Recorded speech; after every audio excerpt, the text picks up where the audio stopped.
So, as I mentioned earlier, last week, Cheryl did an amazing talk about the power within.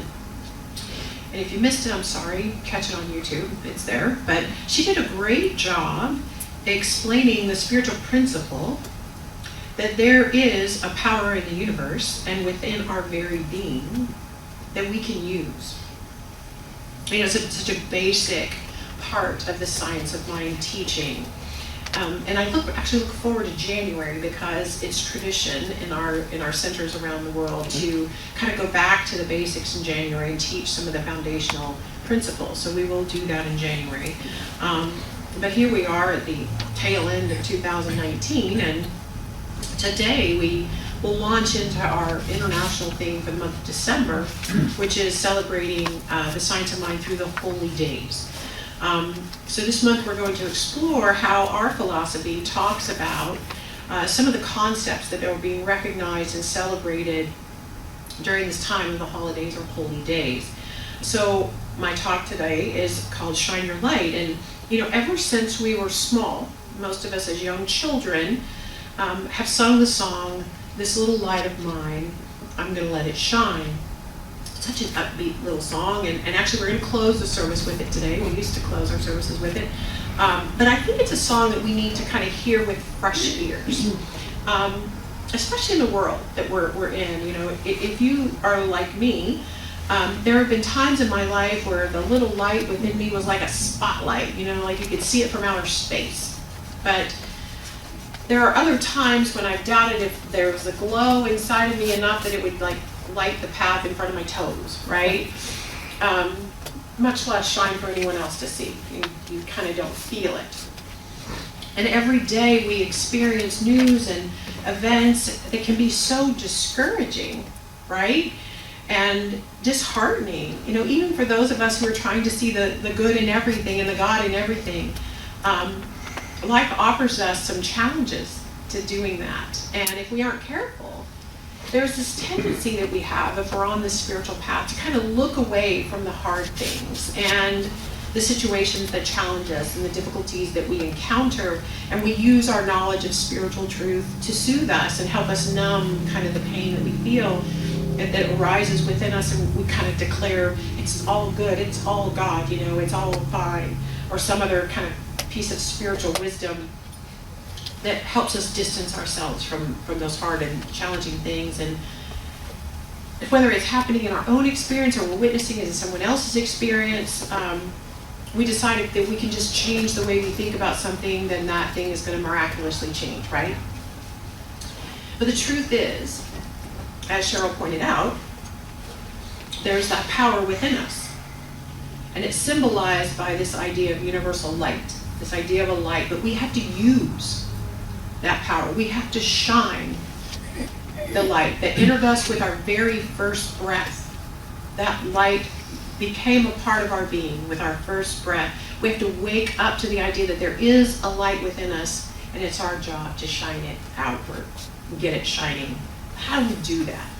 How do we do that? You know, there are ancient teachings about enlightenment, but I also believe that there are some examples of people living around us in our modern time who show us how to shine our light.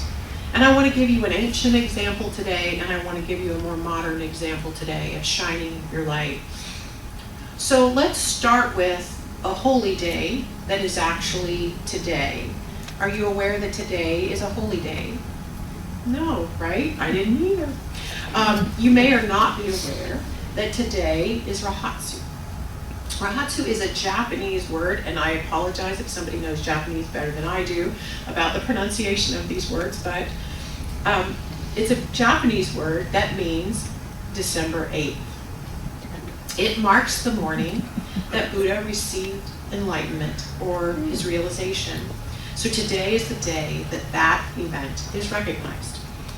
So for those of you who are like me and are not completely aware of the Buddhist tradition or the story of the Buddha's enlightenment, I want to share some portions of the story because I think they're very interesting. The word Buddha is actually a title that means the awakened or enlightened one. So the person who became the Buddha wasn't named that from birth. His name was Siddhartha. And that name means one who fulfills his purpose. Don't you wish your name was Siddhartha? So Siddhartha was born to a wealthy king in northern India in an area of the world that's called the Lumbini Gardens. And it's actually over the boundary now into Nepal. So the Nepalese people are very proud that the Buddha is from their world. But he was born into vast wealth, into a palace.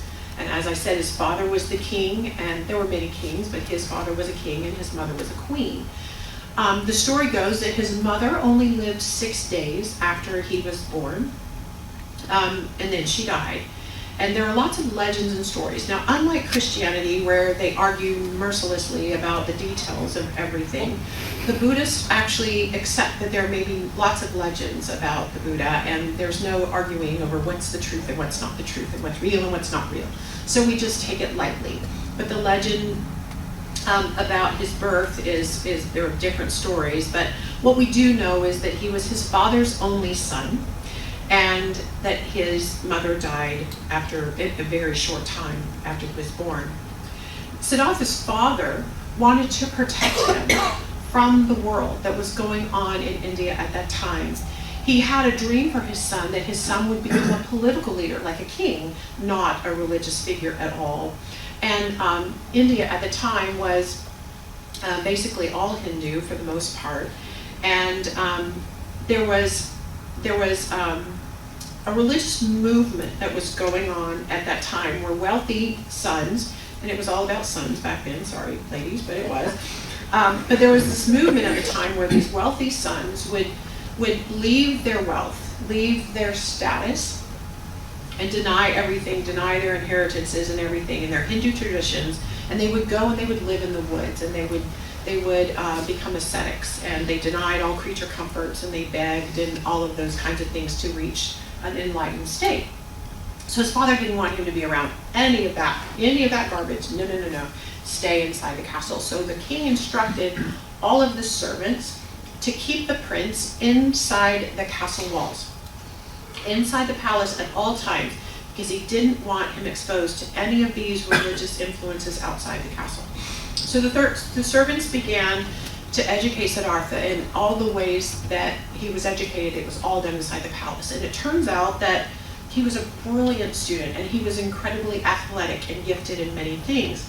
And so the Hindu faith would say that he had really good karma, that he came into this lifetime with good karma, and that he was actually quite capable of doing many things because of the way he was born. He was already the master of many topics, is how it's read.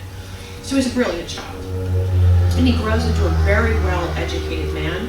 He grows up and he marries and he has a son in his late 20s, and yet he has still never been outside the palace walls. All right? So one day, when his father, the king, was traveling into a neighboring state to do his kingly things or to conquer something else or whatever kings do, he was away. And Siddhartha takes this opportunity to have one of the servants, his favorite servant, to take him outside the castle to see what he's missing. He begins to realize there's got to be something going on out there besides what's going on in here, and I want to go. So Buddhists call this event the Great Going Forth. The Great Going Forth. So in his going forth, he experiences things he never knew existed. He sees a very old man, and he learns from his servant that everyone gets old, and he didn't know that. He sees a very sick man, and his servant teaches him that people get sick. Then he sees a funeral procession, and he learns in that experience that everyone dies, and he didn't know any of this either. And then he sees a man in a monk's robe who has renounced his wealth, and he realizes that this man is seeking something more valuable than wealth. He learns that this man is seeking the answers to all the great questions of existence.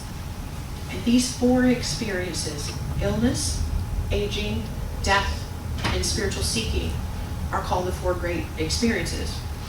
And they were tremendously influential to Siddhartha. So he returns to the castle, And he takes all of this newly found wisdom back to his father. And he asks permission to go seek his own spiritual answers to those great questions. And his father says no. And the legend says that when Siddhartha heard the word no, he stood. And he stood there for days. And one version of the story says that the king eventually relented and gave his permission in the face of Siddhartha's firmness to his, this is what's going to happen. And regardless of whether he gave permission or not, Siddhartha kisses his wife and son goodbye and walks out of the castle, giving away everything except one robe. He took no chariots, he took no possessions, he took nothing. And he walks into the forest. He renounced everything, and he spent the next several years going to all of these religious schools, going and seeking answers. He's seeking answers to the suffering that he found in his first experience outside the castle. And he sought these answers for 6 years. And you'll see, have you ever noticed that you'll see statues of Buddha where he's very, very thin, and then you'll see statues of Buddha where he's very robust and all of that. The one I have in my office, he's like fat, which I like. But anyway, you'll see the statues of him very thin because they represent a time in his life where he was an ascetic, when he was starving himself to try to find truth. So one day, after seeking out answers outside of himself in all of these schools and everything, he walks out beyond the city and he just finds a nice spot and he sits himself down under a tree, a Bodhi tree. And he sits underneath that tree and he vows to sit there and look within until he gets answers. And the Buddhist teachings say that he sat there for 7 weeks or 49 days. And the Buddha spent the 7th week from December 1st through December 7th in deep samadhi, which is deep thought. And when the morning star's brightness on the 8th day, which is December 8th, caused him to cry and filled him with great wonder of enlightenment and perfect truth, he realized ultimate realization. And then he stood up and he began to convey the wisdom of his enlightenment through teachings that point to the truth of his enlightenment, the great going forth, the 4 great sights, the 4 noble truths, the 8-fold path of righteous living, and the 10-fold chain of causation. The Buddhist teachings are fascinating. But the main point of the Buddhist teaching is this: each person must find their own light, their own truth within themselves. It's a journey of silence. It's a journey of compassion, and it's eventually a journey of blissful consciousness. That's what the Buddhists teach. So how does the Buddha's story relate to us and our own light within? Like, how does this story make any sense for us? It's the same journey we're all trying to make. Regardless of the path we choose, we're all trying to do the same thing. We're here in this room together because we're trying to strengthen our inner light so that we can make a difference in the same kinds of situations that the Buddha saw. At some point in our lives, each of us went outside of our own castle of protection, didn't we? We had our great going forth. We began to understand how life works. And each of us are also challenged by the same things, by sickness, by aging, by loss, and by trying to find the light, the answers to life's biggest questions. And so many of us spend so much time looking outside of ourselves for the thing that will help us feel right about ourselves. We study and we seek and we listen and we search. And as we learn and grow into our spiritual strength and knowing, what happens? We begin to understand that all human experiences are normal. Let me say that again. All human experiences are normal. If you're having an experience, it's a normal experience because you're having it, right? And And our biggest invitation is to take those experiences that we find into the silence inside of ourselves, to find our compassionate and active response, to raise our consciousness, to raise our awareness to that of inner peace. So the experience of Buddha is an ancient example of shining one's light into the world, allowing it to enter you and then shine it out. But I want to share a more modern one too. So on Thanksgiving night, a group of us went together to see the Tom Hanks movie about Fred Rogers, based on the life of Mr. Rogers. Most of us know him as Mr. Rogers. And it was called A Beautiful Day in the Neighborhood. There's also actually a documentary about Mr. Rogers that is available to watch on Netflix, and both are extremely watchable, especially if you either grew up watching that program like I did, or you have children who loved it and watched it. But as a minister, I find Mr. Rogers to be profoundly instructional. Profoundly instructional. There was a light within Fred Rogers that I could feel even as a child watching him on Mr. Rogers' Neighborhood. On TV, I could feel it. But I can also feel it when I see his work today. I could feel his light shining through Tom Hanks and his portrayal of him. It's a fabulous movie. See, what I learned in watching these different documentaries and the movie is that Mr. Rogers had complete creative control over his medium, over his television show. And he used that platform to teach the children who watched, and quite frankly, the adults who watched as well. And he taught love and compassion regardless of the topic being explored. He addressed some of the most critical and controversial topics of the day. He addressed racial issues. He addressed disability issues, which my daughter pointed out to me when I was talking to her about this. She's like, he talked about disability better than anybody on television did, and he really did. He talked about the reality of death with children. He talked about divorce with children, and just a wide range of emotionally charged subjects of his day.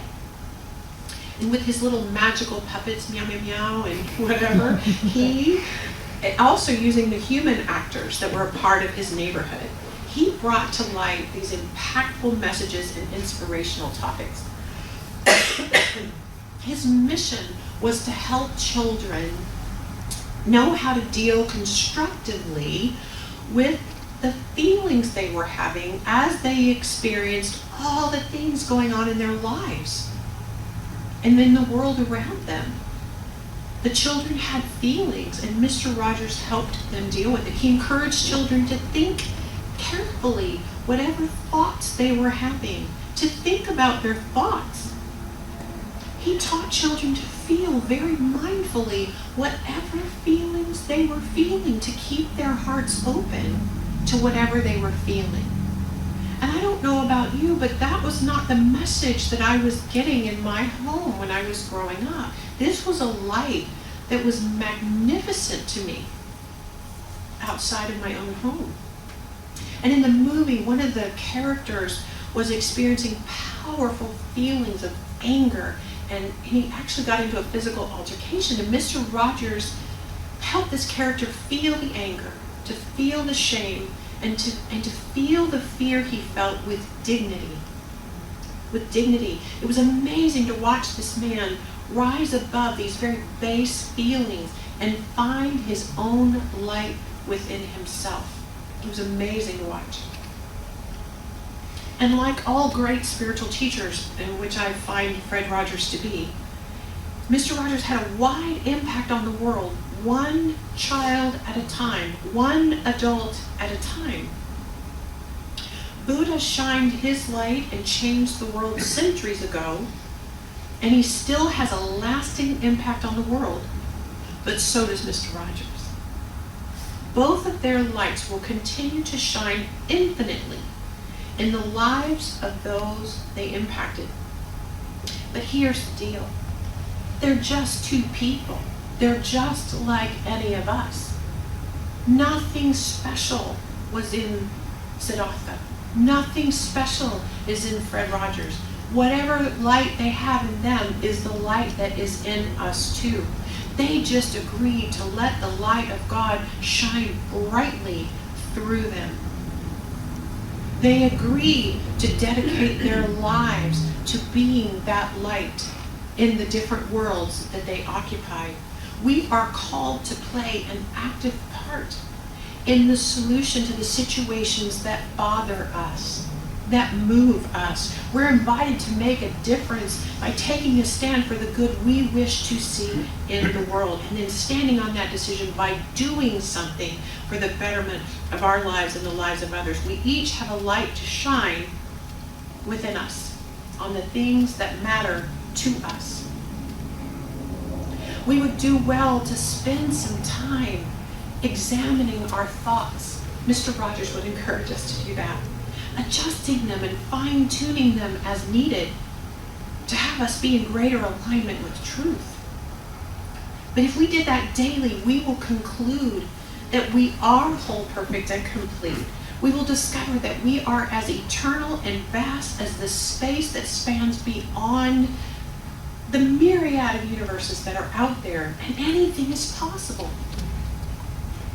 We'll embody the idea that each and every person we meet, we are meeting the great and unseen self, the self within all selves. No one is greater or less. That's what the Buddha understood, and that is what Mr. Rogers understood too.